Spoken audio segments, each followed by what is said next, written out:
we're supposed to see this. Okay. All right, hold a second here. Okay. If you go to www.thefinancialarchitect.ca, this is what you'll see. And what these workshops are really, they're meant to be a live presentation of these financial insights. Each session would cover one, at most two financial insights, depending on the scope of the topic. And some topics will require more than one session.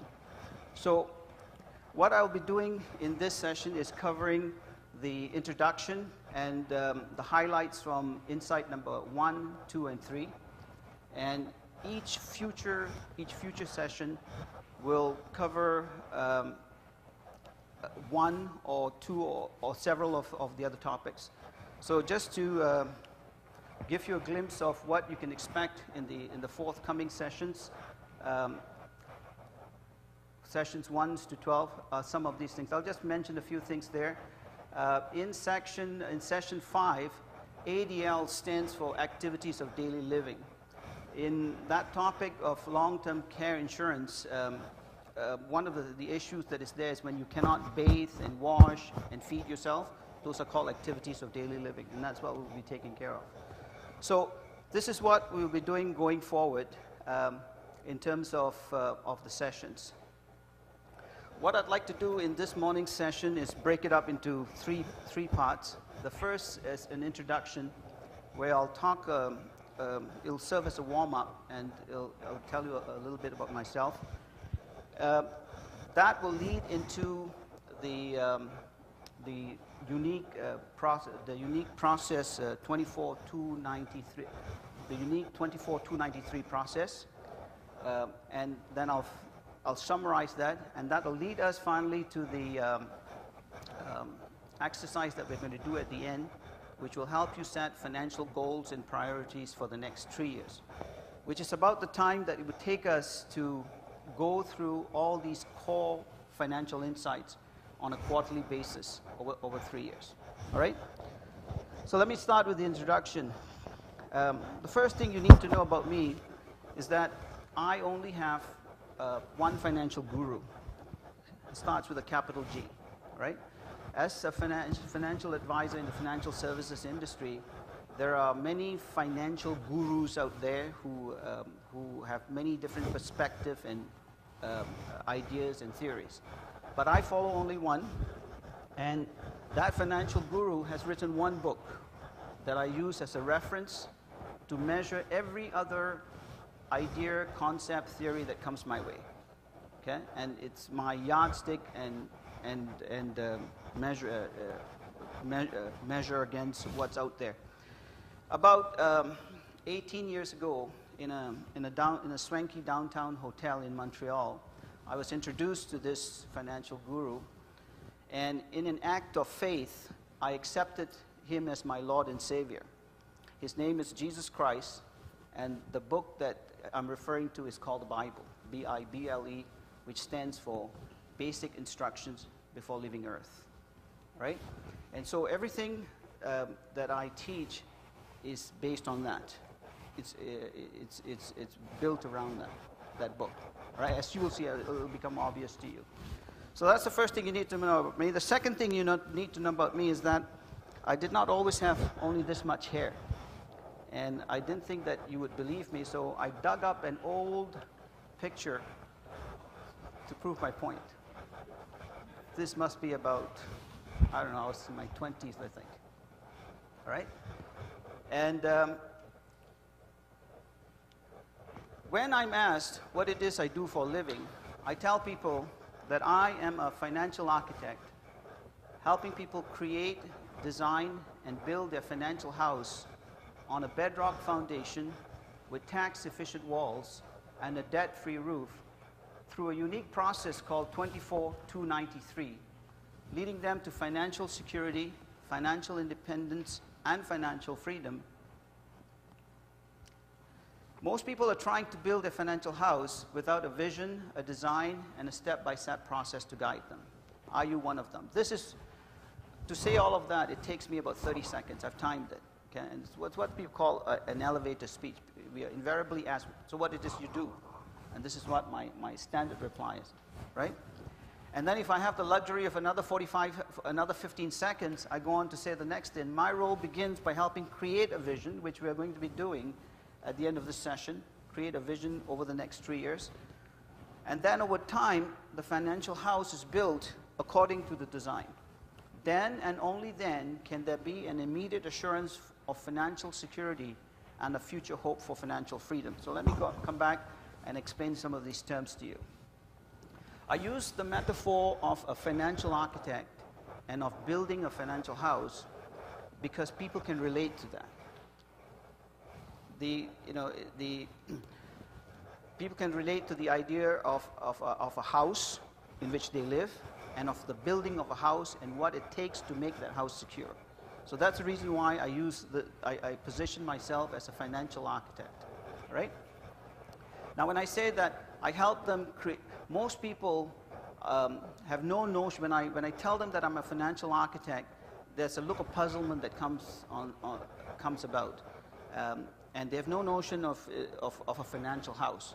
And so in saying this, I create an image for them, that we're trying to build your financial house, and we're trying to build it on a bedrock foundation with tax-efficient walls and a debt-free roof. You live in that house. And we all do that. Our hopes, our dreams, our aspirations, our ambitions, our health, our income, it's all in that house, right?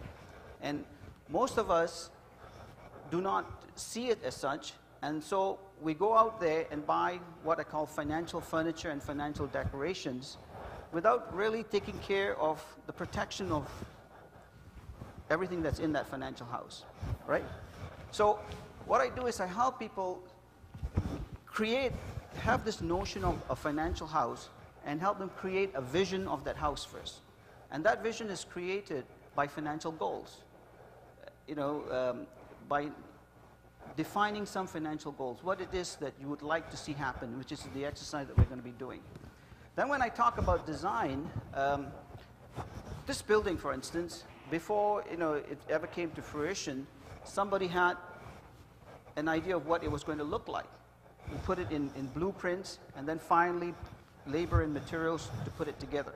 So that's the idea.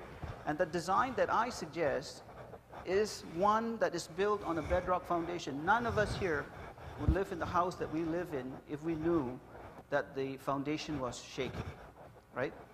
That the slightest wind or tremor could collapse it.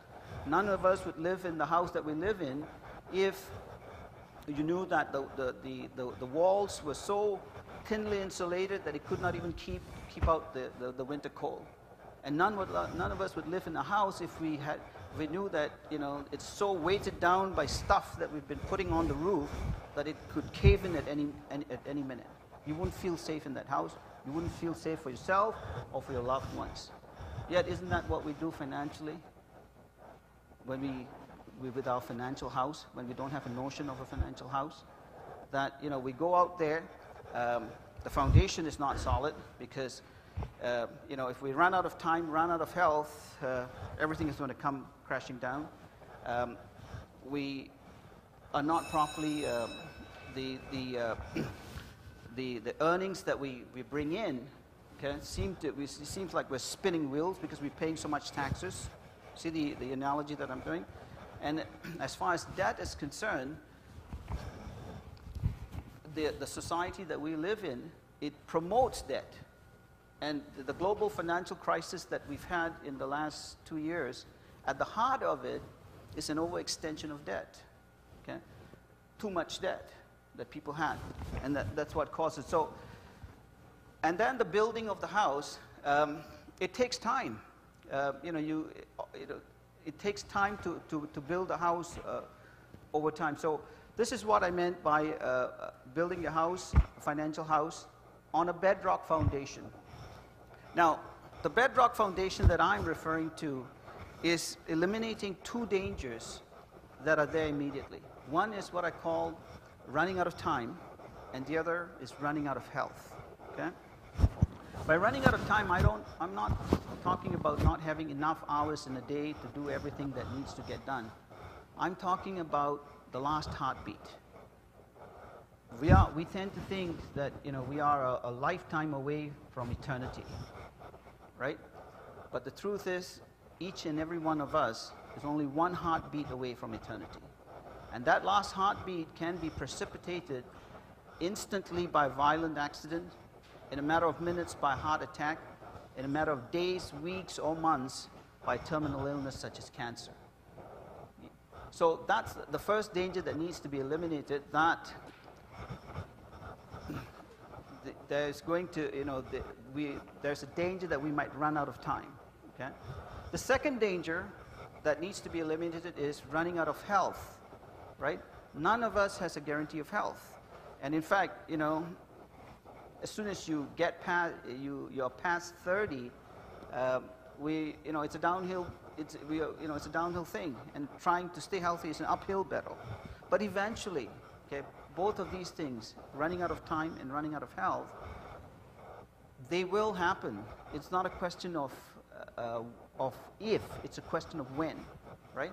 And yet, most of us do not take enough safe protection for that. So, when I talk about a bedrock foundation, what I'm referring to is this here. This is the image. This is my corporate logo, and this is the image that I want to create. We want to help you build a bedrock foundation, and then tax-efficient walls. The idea is to become tax efficient. We live in a country that has been reputed to have one of the best qualities of life in the world, on several occasions by, I believe it's the United Nations or one of the organizations, right? Quality of life. Like, we have one of the best, many times, I think 8 times out of 10 we were rated of having the best quality of life in the world. And immigrants are continuously, this is the destination of choice for immigrants because of the quality of life they come here.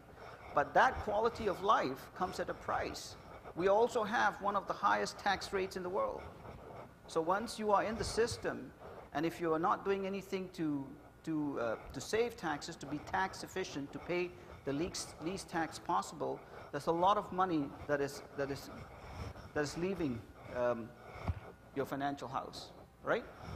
And the last thing is having a debt-free roof. Our society promotes debt like you cannot believe. The global financial crisis that we've had, at the heart of it is an overextension of debt. And there are other factors, of course. There's greed, and there's a lack of due diligence. But really, if you have been watching the video that I was playing by Neil Ferguson, he said when he opened his series by saying that, how is it that something as small as a subprime mortgage in the United States can unleash a tsunami that has caused huge banks to collapse, huge investment banks to collapse, and that's the reason for that. Okay? They gave debt to people who cannot afford debt, and in our society, there's an overextension of debt, right? But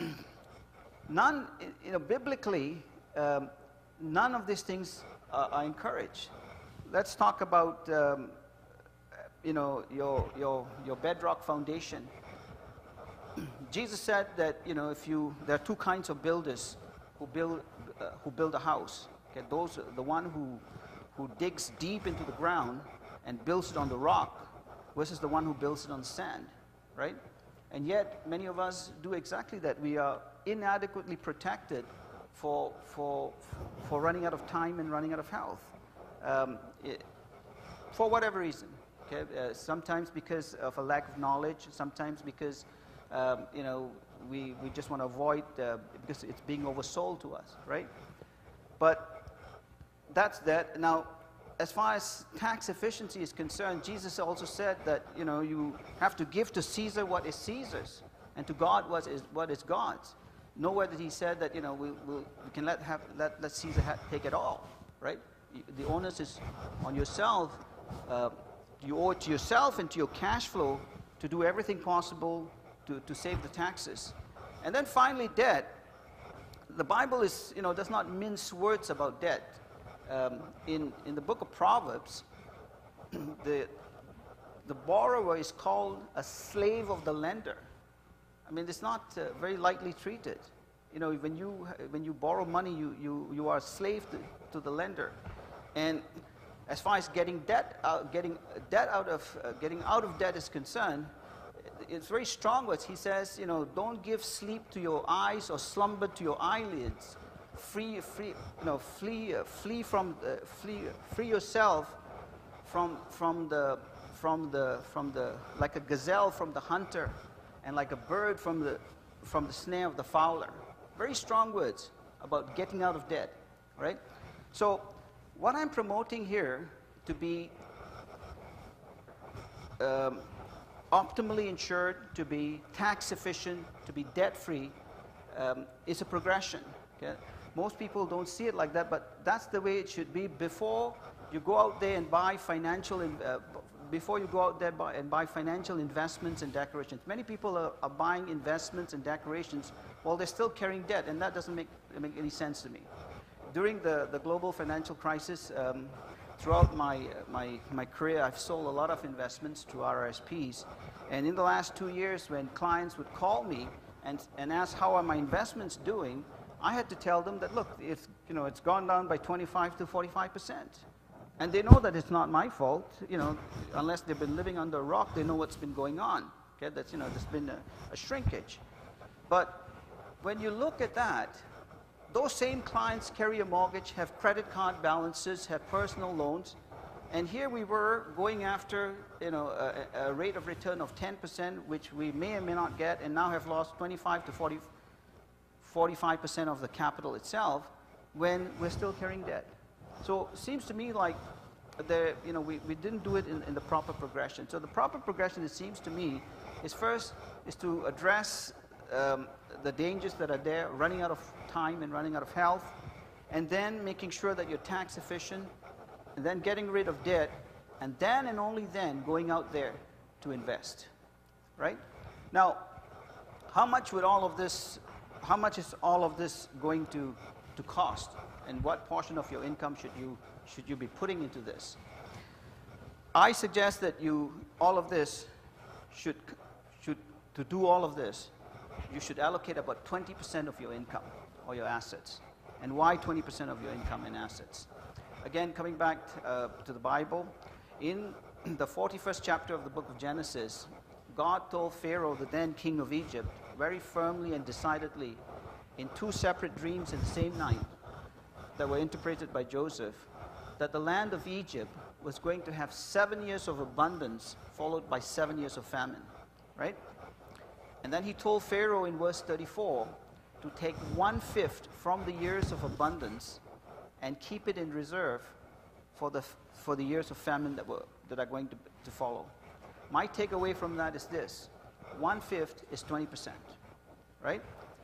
And so while you have the time, while you have the health, okay, take 20% of your assets and your income and put it away for when you run out of time and when you run out of health. And you will run out of time and health. Not a question of if, but a question of when, right? So it's coming. So why not prepare for it? So when you take that 20%, so where do you put that 20%? My theory is that, it should be in this order: by becoming optimally insured. So you address those two dangers first: running out of time, running out of health; being tax efficient; and finally, reducing debt and eliminating debt completely. And once you've done that, once you've eliminated debt, and once you've become tax efficient and eliminated debt, your cash flow would improve, and more money can go into investments. Because this portion here, once we've taken care of this, the insurance, if done right, you really will not have to do anything there for a long, long time to come, right? Periodically, we'll have to review it, but the added cash flow that comes from here and here is what can can go back into insurance. So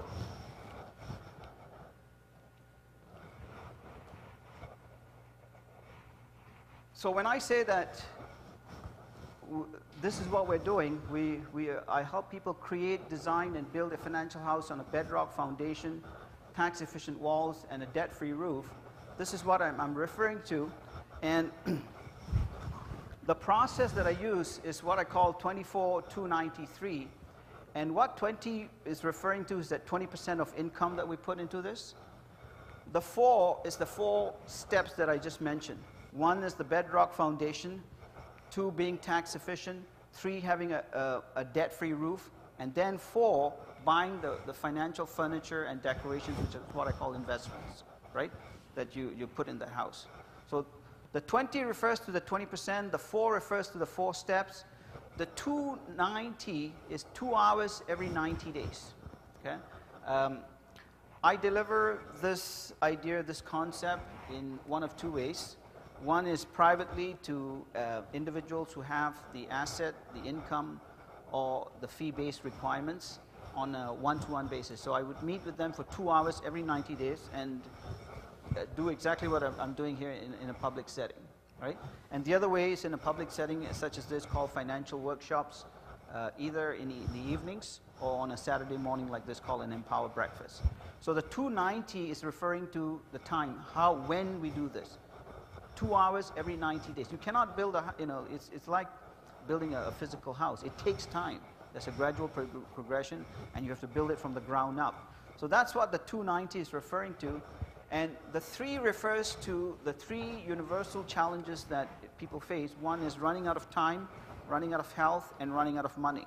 When you run out of time and you run out of health, this will follow. Running out of money will follow. See, no matter how much, whether I make minimum wage or I make $1 million, no matter what knowledge I have, what skills I have, if I run out of time, it comes to a grinding halt. If I can't show up and dress up and go to work, my employer, will do what they have to do because of labor laws. But once that's done, they'll go find my replacement. Okay? And running out of health is the same thing. Once you've run out of health, how are you going to earn an income, right? And so these 3 challenges, so running out of time, running out of health, and running out of money. And running out of money, even if you didn't run out of time and didn't run out of health and you live to a ripe old age, right? There's the question of how long you're going to live and how much money do you have, right? So those are the 3 challenges. And what it will lead you to, the benefits of doing this are 3 things: financial security, financial independence, and financial freedom. And by financial security, all I mean is having a protected source of income. It takes a source of income to address your needs. And if you have a protected source of income, that you have financial security. Now, as long as you have time and you have your health, you can go out there and earn your daily bread. But if you run out of time and run out of health, how are you going to do it, right? And this is where the insurance comes in. So the financial security will come from having a protected source of income, and that comes from insurance. The financial independence and financial freedom will come from having an investment portfolio, by being debt-free, and by being, and there's a overlap here, because in financial security, when you are debt-free, you will become, it'll give you a sense of financial security too, because no one can foreclose on your house. The foreclosures only occur whenever there's a mortgage. If there's no mortgage, there is no foreclosure, all right? So that's what we're doing. So, and the way that it's done is by creating a vision, and the vision is created, as I said earlier on, by having financial goals. Because if you don't have financial goals, then how are you going to, how are you going to achieve them? And it's done over time. All right. So what I've done here is I've sort of I've given you the ingredients of the 24-293 process. So I'll just summarize it here for you. It's pronounced 24-293, And again, the 20 refers to 20% of assets or income. The 4 refers to the 4-step process, the bedrock foundation, which is primarily through insurance, because that's the only way you can address it. Okay? The tax-efficient walls comes from tax planning. Most people that I meet have not done everything possible to avoid to pay the least tax possible. The debt-free roof comes from debt elimination. Okay? Most people, like I said, the society tells us otherwise, that it's okay to carry debt, to have more debt. Pay, you fly now, pay later, right? But really, there's a better way of doing this if you want financial security, and that's by being debt-free. And the financial freedom comes from having, what I call financial milestones. Okay, one of the first milestones that I encourage people to have is a 7-figure net worth. 7-figure meaning $1 to $9 million net worth. And net worth basically means what you own less what you owe, right? And the reason for that is to avoid financial insecurity and financial stress. When you have the money, you can do a lot of things with it. Now, what you do with that money is another issue. My job is just to get you there. You follow? And what you do with that money depends on the values that you subscribe to. The 290 refers to the 2-hour meeting every 90 days, either privately or in groups. And the 3 universal challenges refer to the running out of time, running out of health, and running out of money. And the 3 also refers to the 3 objectives that we're trying to achieve, which is financial security, financial independence, and financial freedom. There's a typo there. The last 2 should be financial independence and financial freedom. All right, are there any questions up to this point? I've been rambling on here. Any questions? Anybody, any questions on anything? No? Okay. All right, next thing we're going to do is, if you subscribe to if you find value in what I'm saying, that just as we would build, just as we live in a physical house, we also have a financial house that is often neglected. Okay? We take care of our physical houses, and we would not live in a physical house if it didn't afford security to us, to us and our loved ones. We also have a financial house, which we may not see as such, but it is there. And if you use that metaphor, it creates an image for you and what you need to do to make it secure, right? And if you subscribe to that, then there's a process that we have to go to. We've got this vision now that we want to build this house with a bedrock foundation consisting of insurance so that we are optimally insured in case we run out of time, run out of health. We want to make the walls of this financial house tax efficient so that we're doing everything possible within the limits of the law to keep as much of the money that we earn to ourselves, right? And finally, we want to become debt-free as quickly as we can. And once you've done all those 3 things, the cash flow that is created from being tax efficient and from the added cash flow that's being created from being tax efficient and from being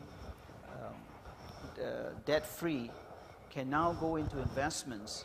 And as to what investments we're talking about will also be the subject of future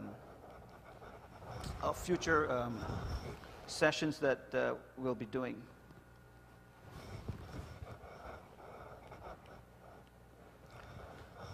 Sessions 8, 9, and 10, to me, in my mind, there's only 3 places where you can put money, and in the stock market, there's only one strategy that I'll be sharing with you.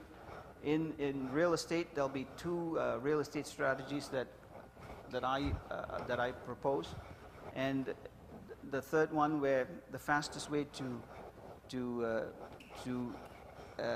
grow your money is in business, through business ownership, whether passively or actively, or in different ways. And that's what we'll be looking at. All right, so if you do not have any questions, are there any questions before we move on to the last part here? Sure.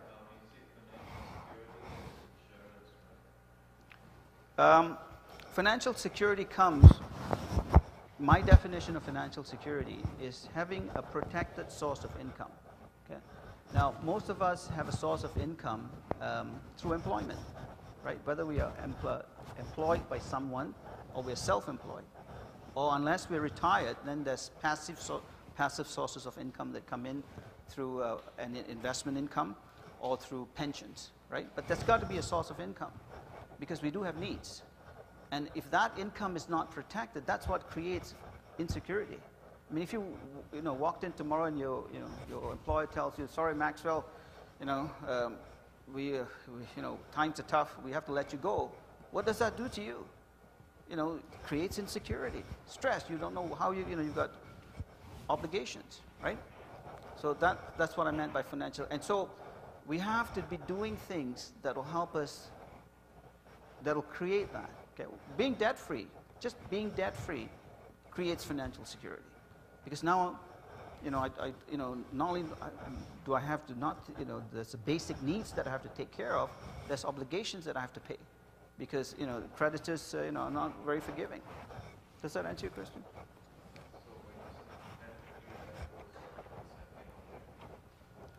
Which is? Sorry.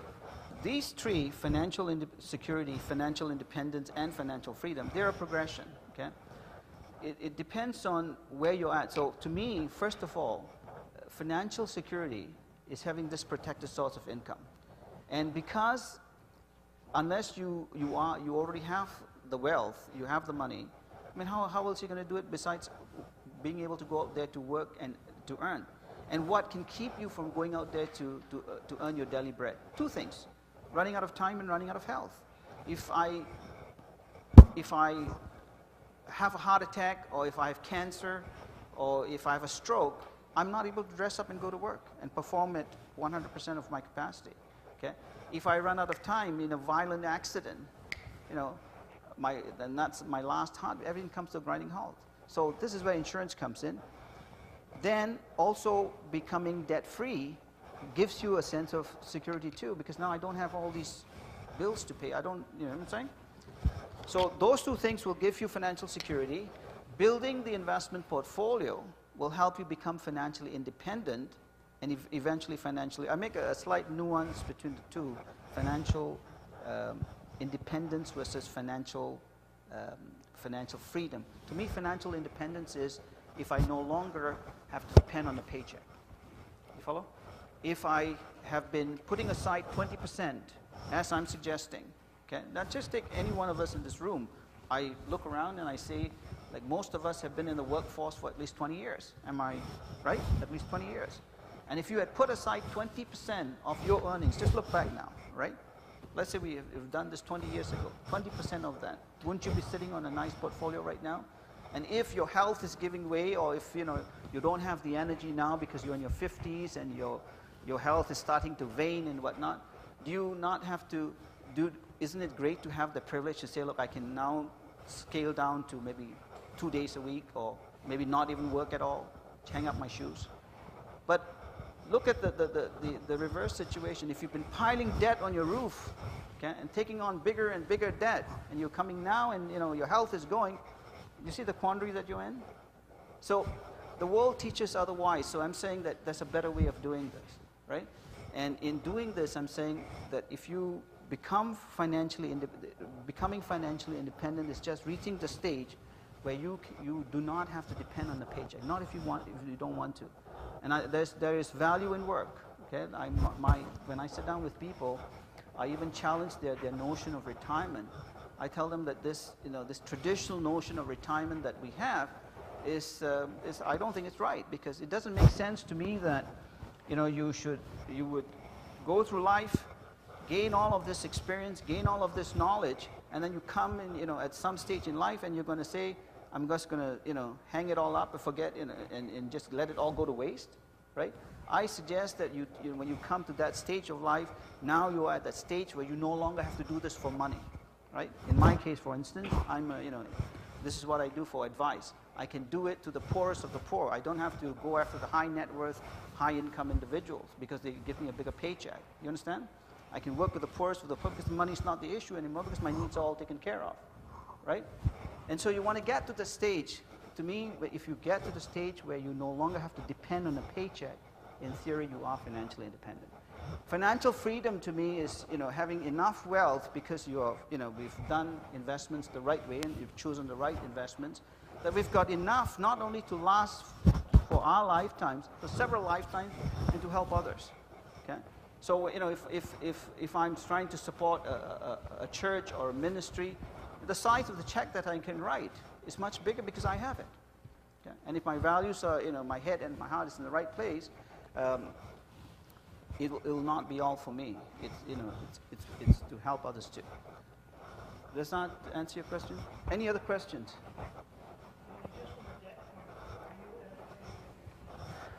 Everything. I do.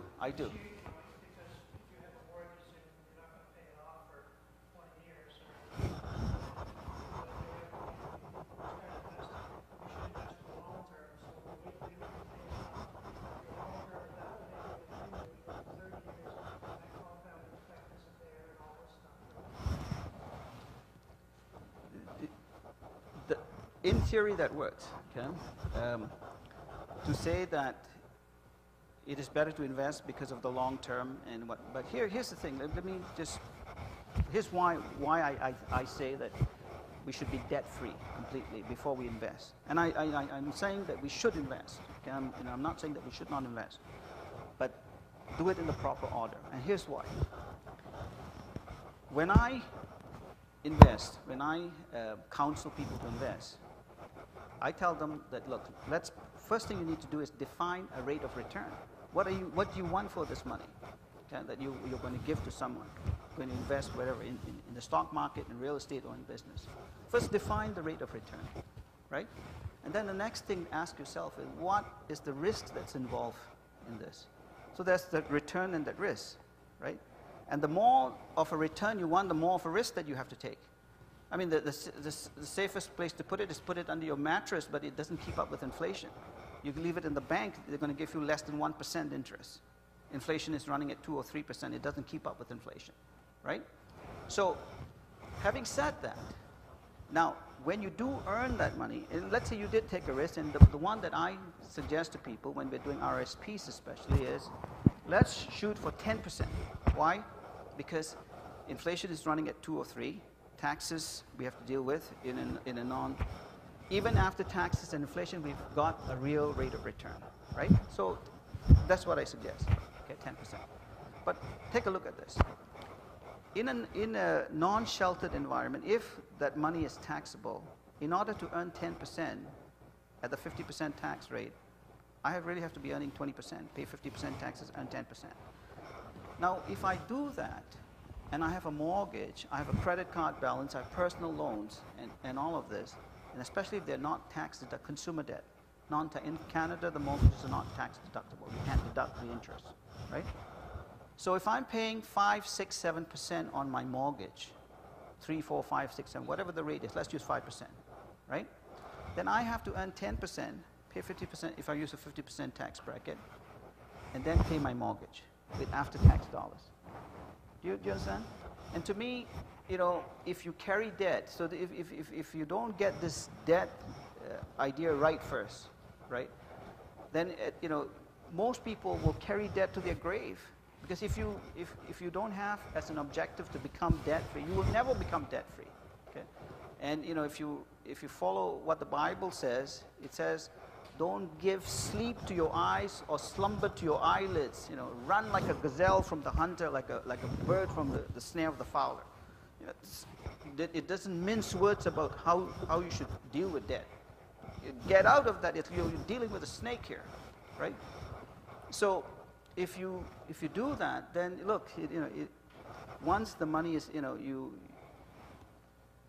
you're not doing it. I'm saying you don't have these investments on which you have to pay taxes, and you don't have this debt where you're paying with after-tax dollars that's not taxed out. To me, you're taking one step forward and two steps backwards.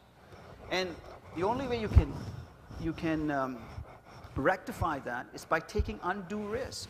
And we've seen what that does to you, in the last 2 years, right? The breach of trust that has gone on with all the trickery and that has gone on in the financial markets, the lack of due diligence. Does that answer your question? I think that's a better way to do it. Okay, and if you are in a position where you are debt-free, no mortgage, no car payments, no student loan, no credit card balances, and then you go out there and you earn money, now you've got that money to do whatever you want with it. And if you're putting aside 20%, and 20% going towards investment, will build a good portfolio. And again, when we come to you don't want to just lose it. Very careful investments, it'll grow very fast. Most of us cannot, even when I'm advocating this 20% of your income, there's 4 things to be done there. It's a 4-step process, right? It's not only investments, it's the last one. We need to take care of other things first, right? But in doing that, it'll free up more and more money to do that. I mean, there are people out there who've never bought insurance, okay? And I do deal with them, and they've got investment for 7-figure investment portfolios, but they had never bought insurance, and their spouses tell me that even if you had met this person, in their earlier years, they would have never bought from you because they just don't believe in it. Okay, they took a chance. Thank God everything worked out well. They've lived this long, their health has held on, right? But they took a chance, right? And they won on that chance. But no one has a guarantee of this, and this is why we need to do this in this stages. Does that answer your question? Any other questions? Okay, what we're going to do next, like I said, if you subscribe, if you find value in what I'm saying, right, then the next thing to do is to begin that process. And the way that we begin that process is by having, some goals. What it is we're trying to do. Like I said to you earlier on, if it's not even in my mind to be debt-free at some point or at some date, then I'll never be debt-free, right? So let me illustrate why goal setting is important. There's a story of Howard Hill. Howard Hill was, has anybody heard of Howard Hill, the famous archer? John, you have heard of him? Okay. This story comes from Zig Ziglar. He said that in Alabama, they have this champion archer. His name is Howard Hill. And Howard Hill is like an amazing archer, bow and arrow professional archery.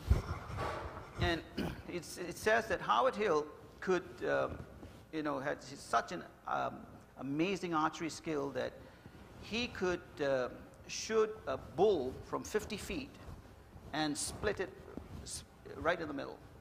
He could shoot, he used his bow and arrow and shot a shark 15 feet into the water with such accuracy, right?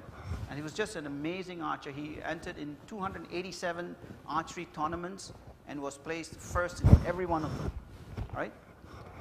So, there's no doubt that Howard Hill is a great archer with great skills. But if you bring Howard Hill here, and I've never done professional archery, never. I mean, I played with toy archery. But if you bring Howard Hill here, and you let him compete with me, and we put a bullseye on that board there, I can assure you that I can beat Howard Hill on his best day, provided you blindfold Howard Hill and turn him around a few times and then let him compete with you. Now you might think that it's silly. How is he going to hit a target if he cannot see the target, right? Here's even a better question. How are you going to achieve your financial goals if you don't even have them, right? And hence the idea of setting financial goals. And the tool that I use to set financial goals is a question. And that question is what will help you set your financial goals. Now, I'm going to bring the question up in a second, and what I'd like to do is just pass this out.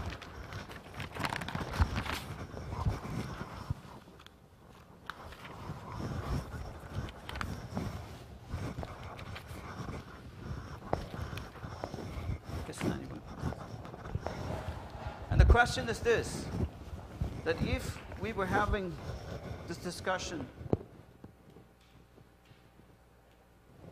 3 years from today, on October the 10th, 2012, looking back over those 3 years to today, October the 10th, 2009, what must have happened in your life financially for you to feel happy with your progress?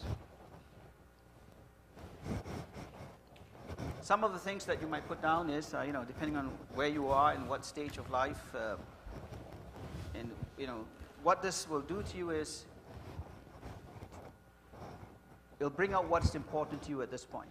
So some of the things that might be is, so you might want to say, I want to be debt free, or paid off all my credit card balances, or if you have kids, maybe started a college fund, or started an emergency fund. Something, okay? Anything that is financial that, 3 years from now, what would make you happy if it happened? And what I'm giving to you is to play back this video, okay? And, define what it is you want to see happen. So if you just want to take a few minutes, put what comes to mind, a few thoughts that come to mind, and then we'll go to the next stage.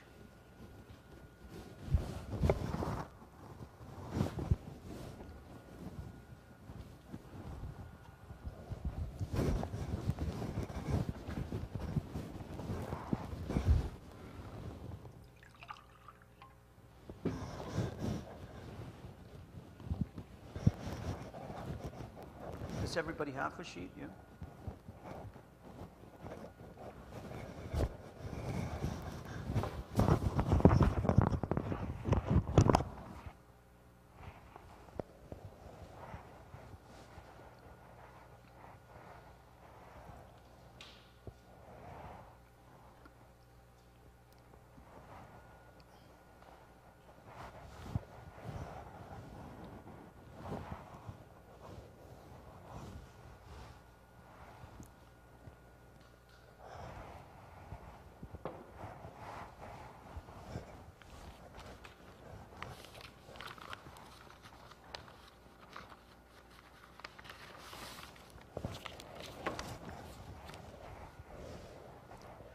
It doesn't, it could be 1, it could be 2, it could be 3, it could be 10, different people are different. But what comes to mind if you had, this magic wand where, I'm taking you in time and we're looking back over time, if you could make it happen, what would you like to see happen?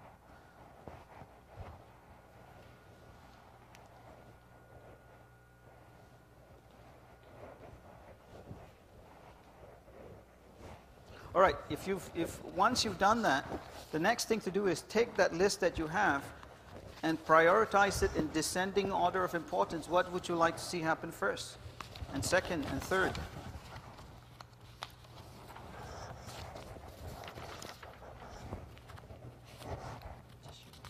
Okay. The first one was the financial goals. And once you've listed them, brainstorm with yourself, if I had a chance, I would like to see this happen. Then the next thing to do is prioritize them in descending order of importance. And in doing that, what you've got is a list of financial goals and priorities.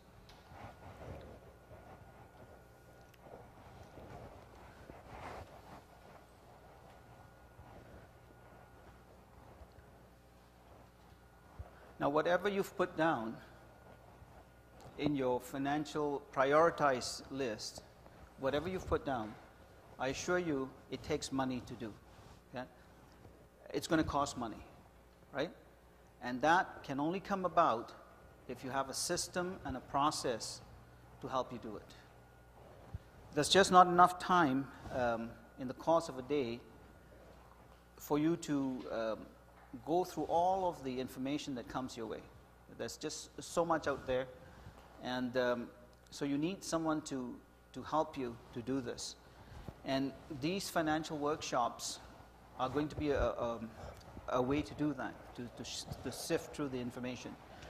I do this on a one-to-one basis with prospects and clients, and I've made this available to groups to empower you financially, right? Not on a personalized basis, but on a general basis. So what I'll be doing with these workshops is bringing ideas in each of the areas that I've just mentioned, in insurance, in the area of taxation, in investments, in debt management, and in each session we will go over strategies and use tools and capabilities in moving us forward, right? Are there any questions on what we've done this morning? Go ahead. The 20%, is it each time you earn a living, feel like each time you get some money? Because we are paid, say, bi-weekly. Yes. So each time you get some money, you try to... It's just a guide. It's a guide, right? I'm saying that, you know, if you don't have some guidance, right, then what happens? We just do whatever we want. You know, we do it on a reactive basis, right? And where do you get your guidance? And I'm just saying that, you know, here's something that I've taken away from the Bible. That the Bible teaches that. He taught Pharaoh to do that. If it's good for Pharaoh some 3,500 years ago, it's good for us now. Compare that to what the world teaches you. I make $50,000 a year, and you know the financial institutions throw credit at me, right? And you know they bombard me with credit cards and lines of credits and equity loans in my home, and suddenly I make $50,000 a year, but I have another $50,000 available to me. Everything suddenly becomes doable, reachable, right? So a calendar year goes by, and I've made $50,000, and I've used up everything. The credit cards, the credit lines of credits, and you know the home line of credit, and now I've spent $100,000, right? So what have I spent? I've made $50,000. I've spent $100,000. I've spent 200% of my income. What does God teach? What did God teach Pharaoh? He said, go and spend 80% of your income, right? Take 20% and keep it in reserve for the years of famine that are to follow. So look at the difference. What the world teaches and what we ought to be doing. And then we just pay the price. Around the world, you know, nobody seemed to know what was going on, and you know, the confusion that was there. But why the confusion? I mean, you know, we were living beyond our means, and you keep stretching and stretching something, and sooner or later it's going to snap, and that's what happened, right?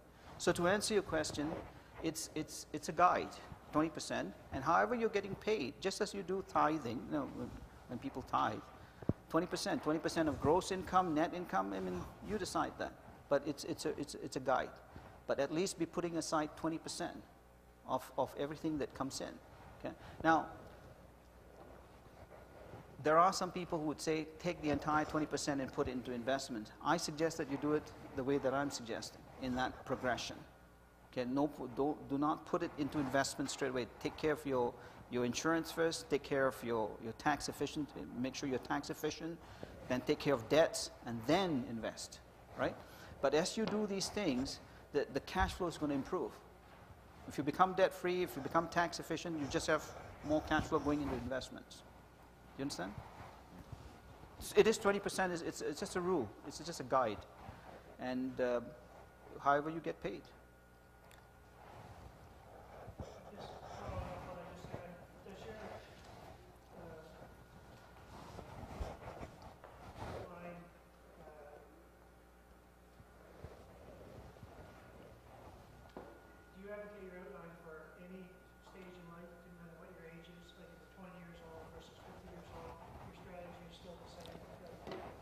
The 20%?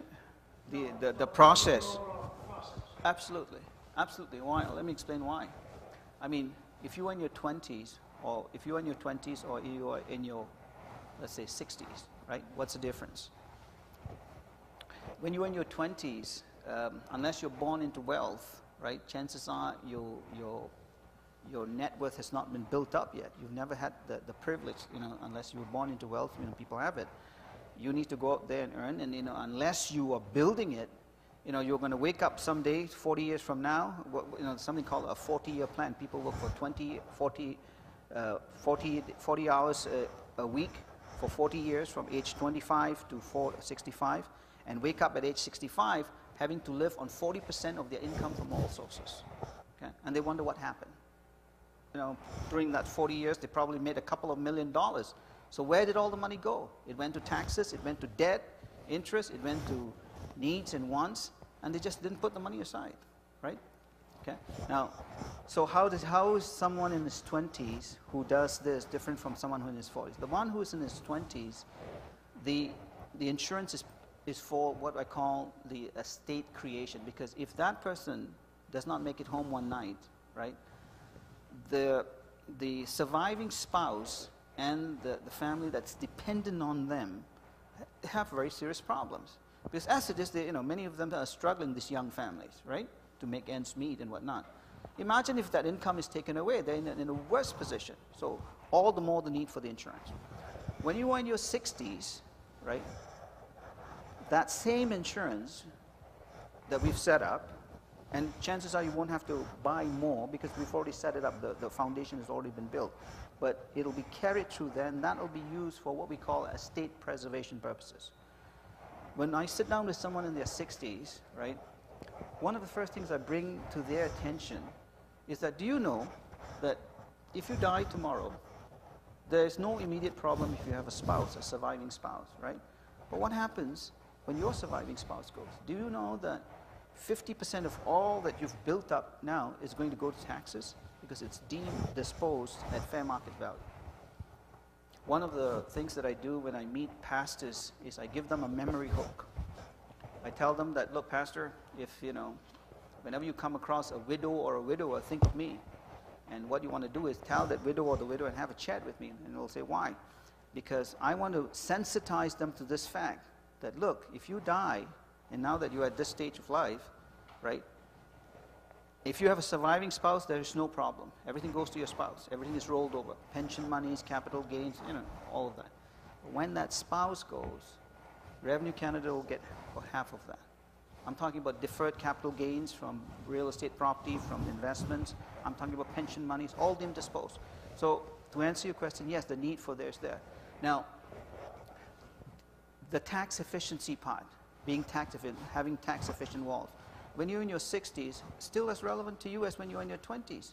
I mean, whether your income is from pensions or from investments or whether your income is from employment, it's still your income. Shouldn't you keep most of it? Do everything possible to keep most of it? Having a debt-free roof. Whether you're in your 20s or whether in your 80s, why do you want to be a slave to the lender? Right? Why have the stress of having debts? It's relevant. So if we keep that model in mind, I'm saying at every stage of life it is relevant, right? And then in your 20s you need to build for this. In your 60s, shouldn't you be investing? So of course you should be. You don't know how long you're going to live.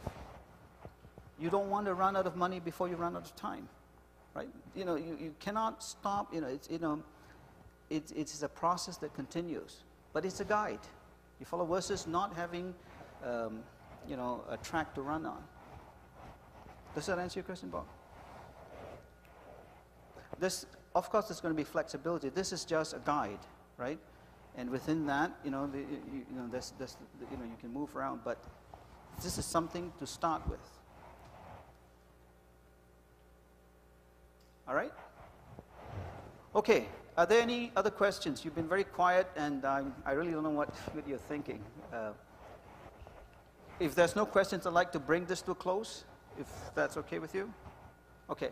First of all, I want to thank Pastor John and Faith Tabernacle Church for allowing us to do this here. I want to thank all those who've been involved in some way or other in the organizing. There is a survey form that I'd like you to fill up that will help me, will give me some feedback.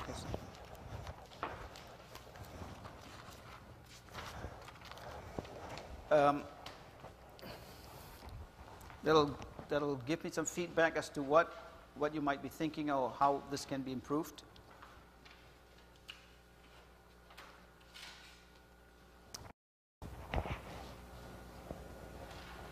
So thank you very much for coming out, and I hope to see you again at the next session, which should be in January. These sessions are held every 90 days, and at the next session we'll be covering a different topic, and we'll start going into each of the elements that go up to make this financial house: the foundation, the walls, and the debt-free roof, and the investments. All right, thank you very much, and I'll see you the next time.